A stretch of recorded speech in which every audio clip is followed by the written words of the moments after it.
படத்தோட ஸ்டார்டிங்லேயே ஹீரோ வந்து அவன் குழந்தை கூட விளையாடிட்டு இருக்கான். கௌதமோட ஒய்ஃபுமே ஒர்க் முடிச்சுட்டு இவங்கள பார்க்கறதுக்கு தான் நேராக ரயில்வே ஸ்டேஷன் வராங்க. கௌதம் அவங்க 2 பேர்த்தையும் இங்கேயே விட்டுட்டு ஒர்க் விஷயமா வெளியே போகிறதுனால அவங்க கிட்ட சொல்லிட்டு போயிடலாம் அப்படின்னு சொல்லிட்டு 2 பேர்த்துக்கும் டாட்டா பாபா சொல்லிட்டு அந்த ட்ரெயின் வந்து ஏறான்.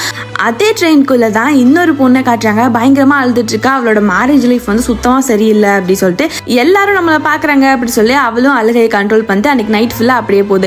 ட்ரெயின் வந்து ஒரு ஸ்டேஷனில் நிற்கிது. அப்போ ஹீரோவும் வெளியே நின்றுட்டு இருக்கான். இப்போதான் இந்த பொண்ணை வந்து ஹீரோ பார்க்குறான்.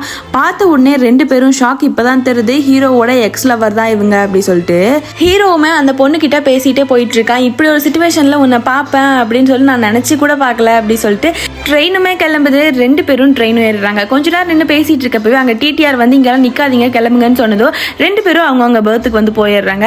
அடுத்த நாள் காலையில் ஆகுது. ஹீரோ வந்து ஹீரோயின் நம்ம கிட்ட பேசுவா அப்படி சொல்லி எதிர்பார்த்துட்டு இருந்தா. ஹீரோயின் வந்து எனக்கு வண்டி வந்துருச்சு நான் கிளம்புறேன் அப்படி சொல்லி எதுவுமே பேசாமல் போயிடறான். ஹீரோ பயங்கரமாக அப்செட் ஆயிடுறான்.